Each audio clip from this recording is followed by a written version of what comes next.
sponge, and then bring the juice.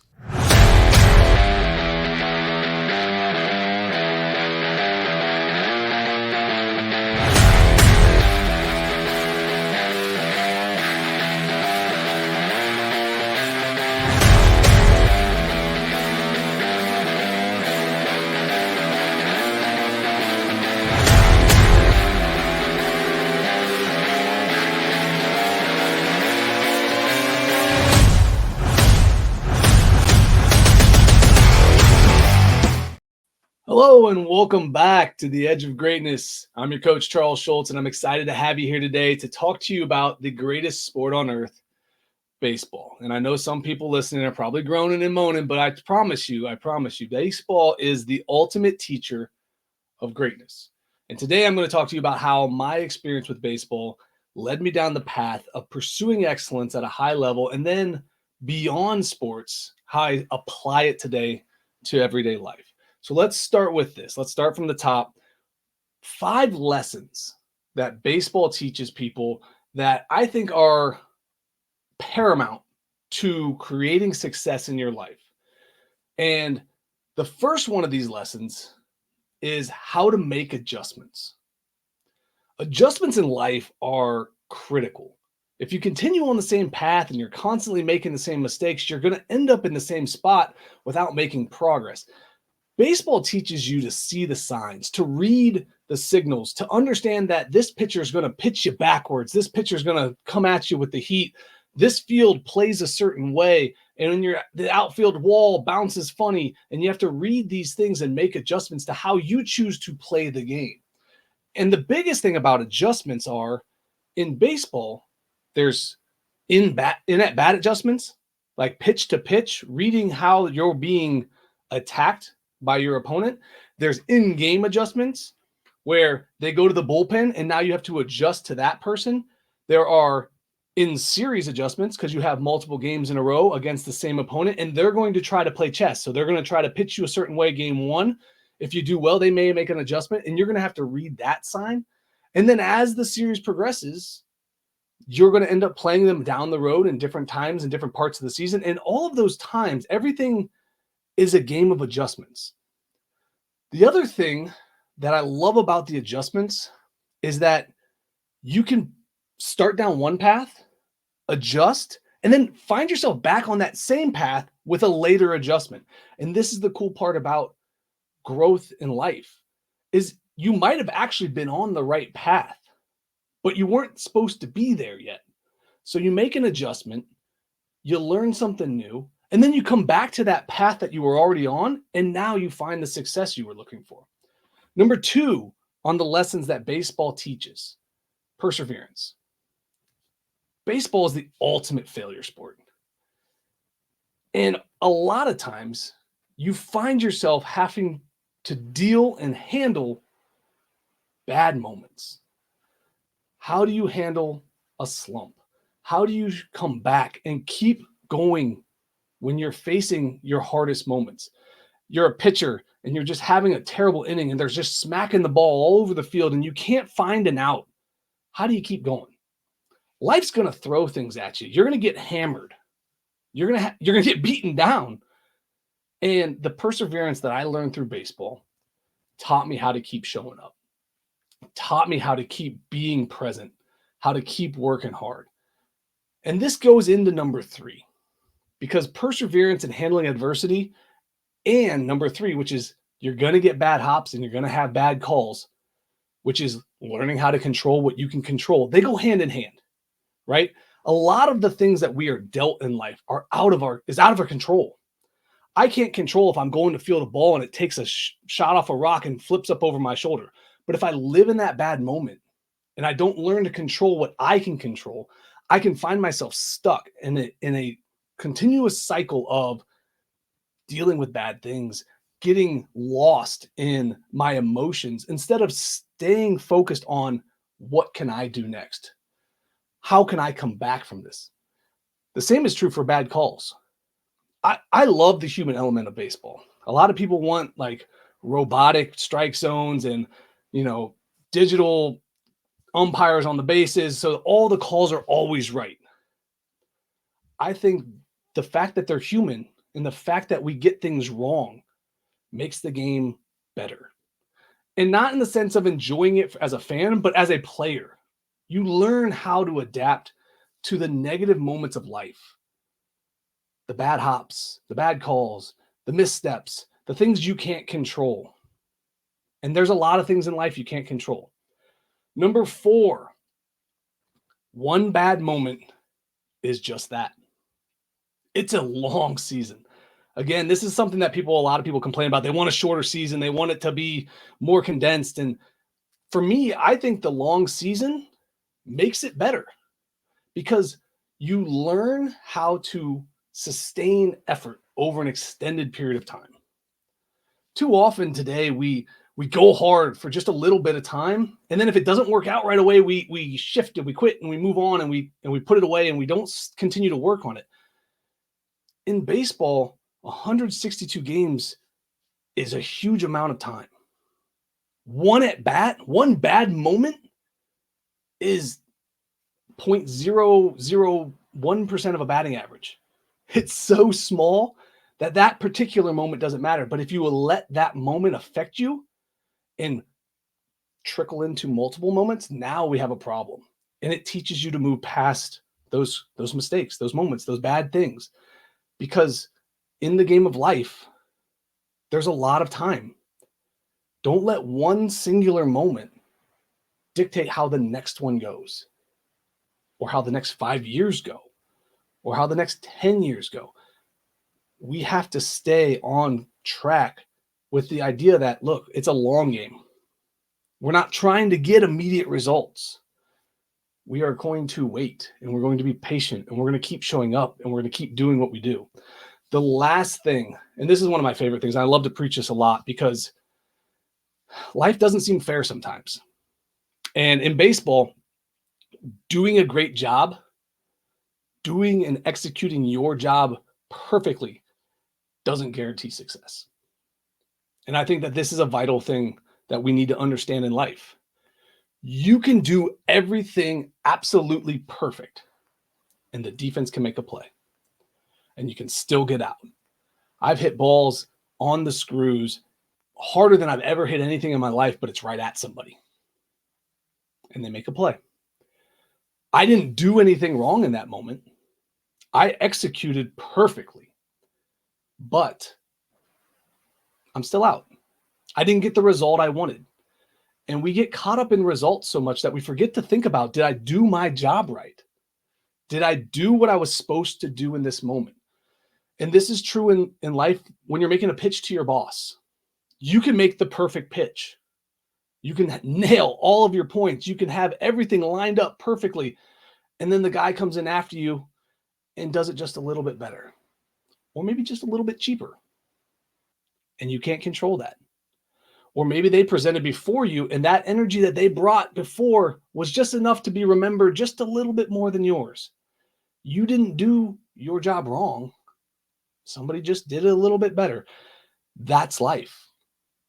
And that's what I love about baseball is it relates to life in so many ways and teaches us so many things. And the truth is, all sports have this. Baseball just has it better. So become one with baseball and watch how your life improves. So what I want to talk about now is 3 ways that you can start to live your life like a ball player. Because I think that this is the way that you can start to, even if you never played the game, understand that there are things that you can do like a ball player that'll make your life better. Part 1, have a process for everything. And the process is how you go about preparing and executing on a daily basis for the things that you are attacking, whether it's practice, game day, when you're about to step in the batter's box, between pitches. What gets you ready? What's your process? How do you approach every moment of your life? The more detailed your process, the more you can lean into that and continue to execute your process when the outcomes aren't going your way. That's the great thing about being a ball player. You don't live on the outcomes. You don't need the outcomes because you trust the process that you've created. You trust that if you continue to show up and do your job the way you've designed it, eventually you'll see the results you want. And it doesn't matter if it's today, tomorrow, next week, I stay true to my process. Number two, I mentioned this above as one of the 5 lessons that baseball teaches. And one of the key things to learning to live life like a ball player is make adjustments. The ability to adjust is crucial to success in baseball and in life. Adjusting your approach at the plate, your position in the field, it's a game of constant adjustments. And so is life. We can constantly control and look at the situation that we're in, the opponent, the variables, the environment, and we can choose to blame them or make adjustments to them. That's on our plate. We have that ability to adjust to everything that comes at us. It's whether or not we can see those adjustments and choose to take them. This is why I think the adjustments piece is such a crucial element. Learn to make adjustments. Learn to see the game before it happens. And number 3, I mentioned again, this was at the end of the thing. Number 5, it's also number 3 on how to live life like a ball player. It's a long season. Your life is a long season. Your projection for what you want to accomplish in life is a long season. Your process, your purpose, everything is a long season. Stop living in this moment that we have to succeed now. Sure, you want to do good things now, but success comes on its own terms. You have to stick to things. You have to continue to show up. You need to learn to move quickly past the mistakes, the errors, the misjudgments, and continue forward. And one of the things that I love to say, and I've said it for the entirety of my playing career, and I say it now as a coach, next pitch. Whatever just happened can't be changed. Whether it's a bad call, whether you struck out, whether you hit a home run, that pitch is over. That play is over. What can you do next to make an impact? What is your next pitch? What are you doing? And if you can learn that this moment is just a moment and that the season still needs you to show up and you can focus on not the last pitch, but the next pitch, you're going to find success. So we're going to take a little break and then we're going to come back and I'm going to show you how I learned about these pillars of greatness through my experience with baseball and how each one has a place in the game. And we'll do that right after this commercial break. 1 week after launching our exclusive sneak peek, NGBN TV was live for 3 days of continuous coverage from Super Bowl 58 in Las Vegas. NGBN TV is live from Las Vegas for Super Bowl 58. The one-of-a-kind streaming TV network for men in their 40s, 50s, and 60s was the conversation for the big game about men's mental health. In the world of athletes, celebrities, and influencers, we're on notice. But we're just getting started with new partnerships announced like the Team Nike 3-on-3 Championship and new platforms available to download the NGBN TV app. So, what are you waiting for? Download the app today from your favorite streaming device or check us out at ngbn.tv. This is NGBN TV.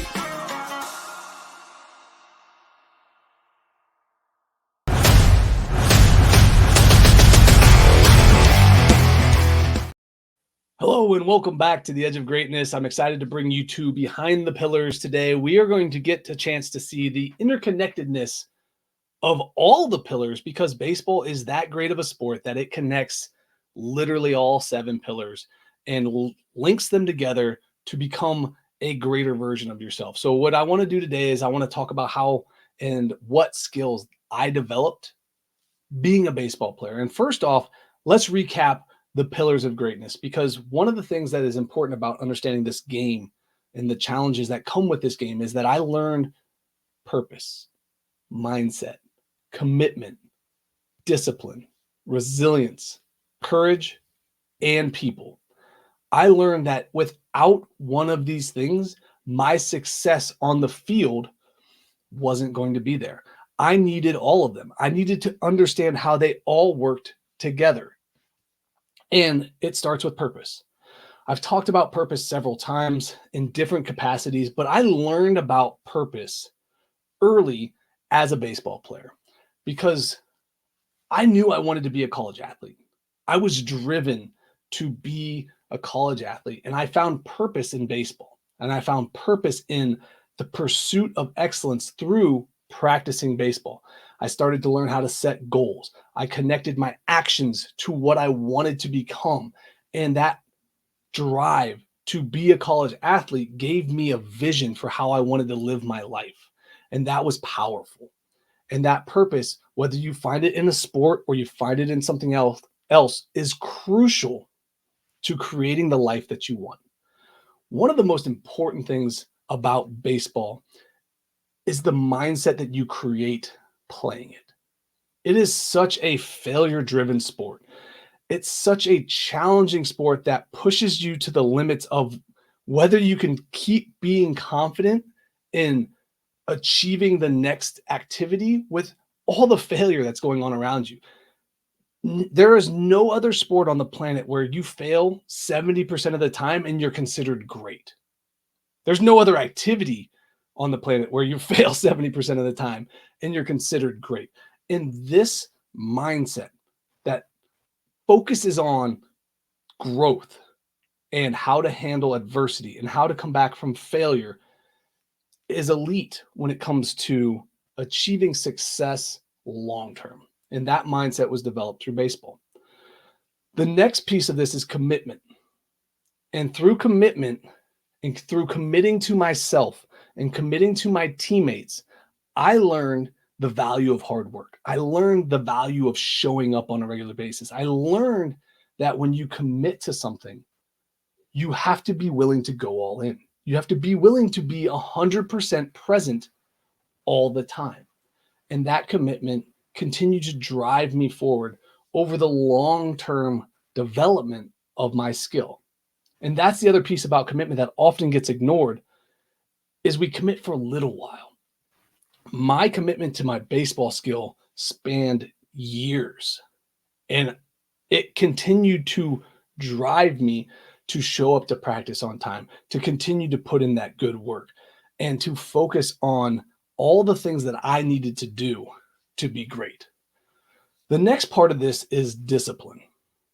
Discipline is a buzzword today that people just love to throw around. But the truth is, I like to look at discipline as finding joy in the monotony of excellence. Discipline is doing the little things over and over and over and over again. When everyone else is getting bored with the task at hand, you keep doing it perfectly.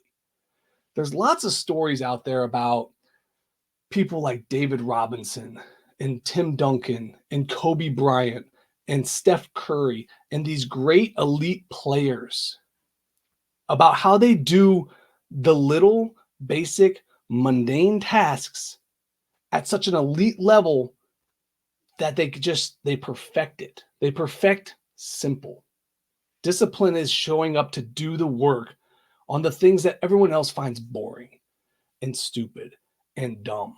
And that is a challenge that you must accept when you pursue greatness. The next part of this is resilience.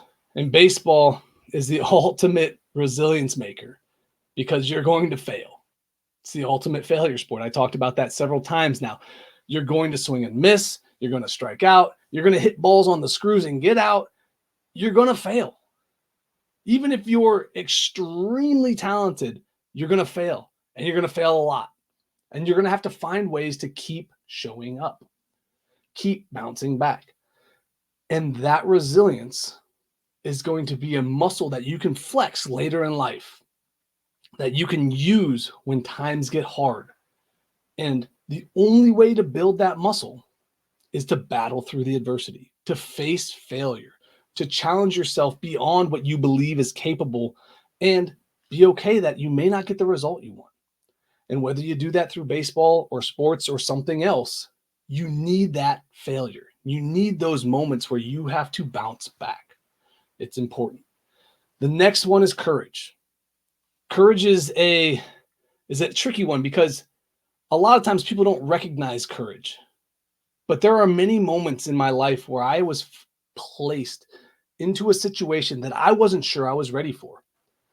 And that forced me to step out of my comfort zone, to display courage, to show up and challenge myself and be there, even though I wasn't sure I was ready for that situation. I had an opportunity as a high school player to play for Team Ohio.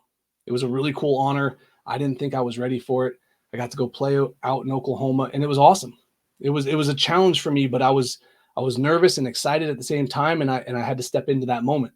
And then in college, I got to start as a freshman. And again, I'm playing with adults. I'm an 18-year-old kid. I don't know what I'm doing.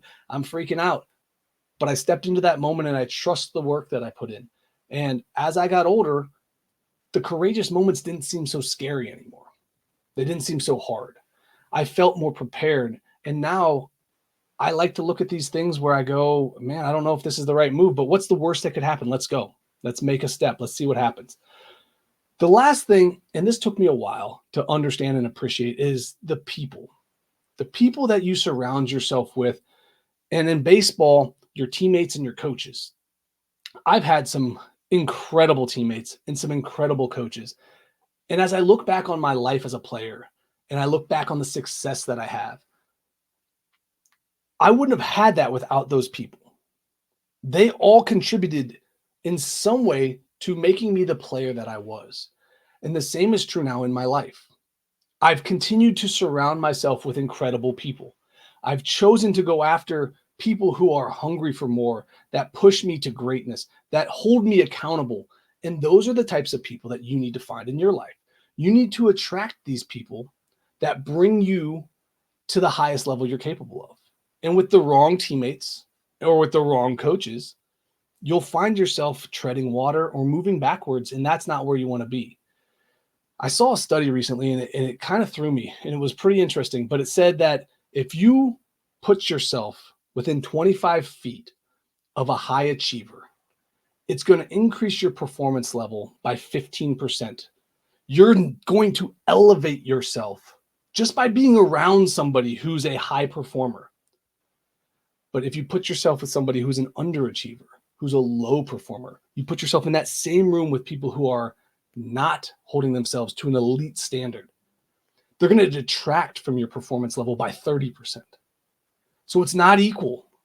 The lower the percentage, or the lower the energy of the person that you're surrounding yourself with, the lower of the drive of the people that you've put in your team, the more it pulls you down to their level.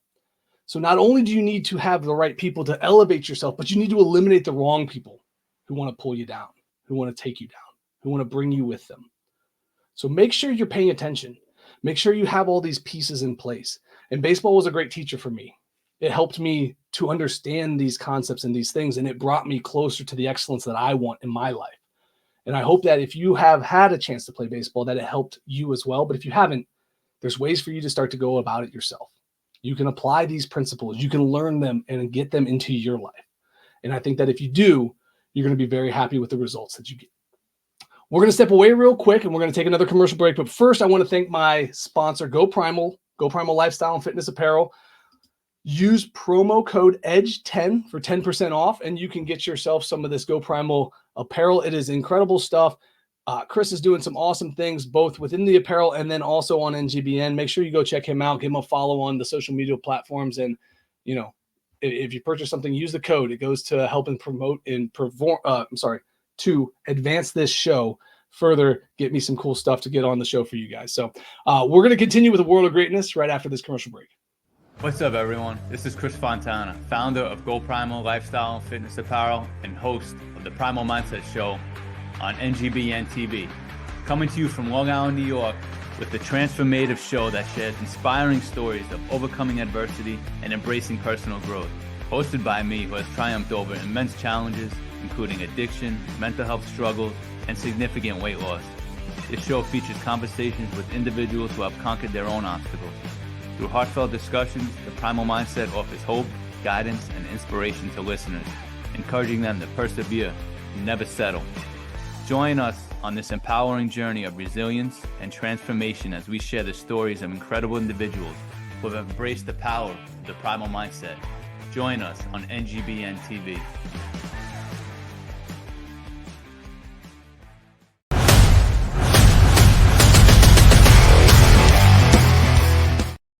Hello and welcome back to the Edge of Greatness. I'm excited to bring you a world of greatness today.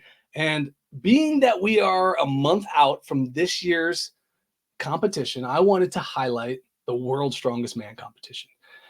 I've been a fan of these since I was in high school. I love the elite level strength that's displayed, the agility and the ability to move things. And more than all of that, being a fitness enthusiast myself and a fitness coach, the amount of effort and time and focus that it takes to develop these skills, to develop this strength, to perform at that level is inspiring.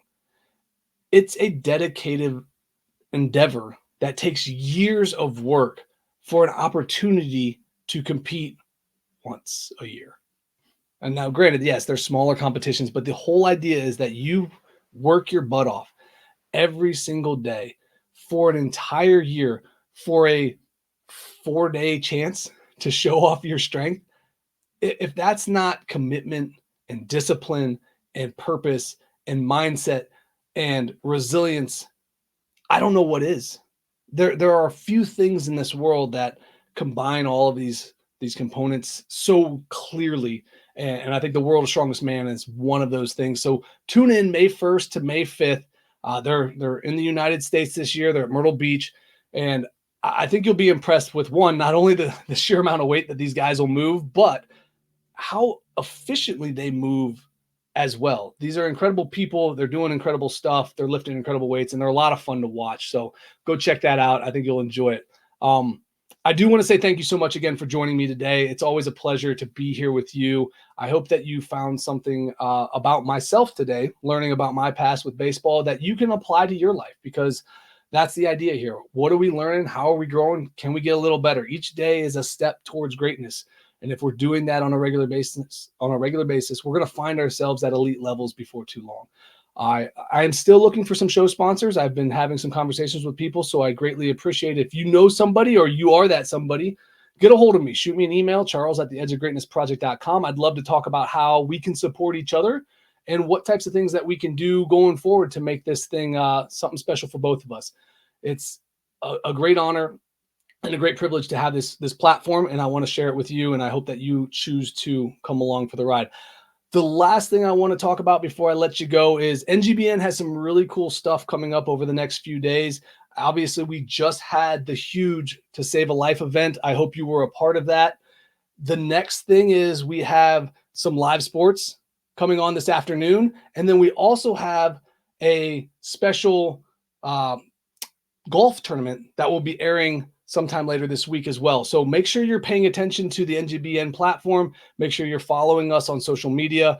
We will send out updates, and then the live stream is coming. So get ready. It's going to be going here soon. And I'm excited to be a part of this, and I'm excited for you guys to be here with me. So as always, keep reaching for the stars, fall flat on your face. But remember, whenever we fall, always get up.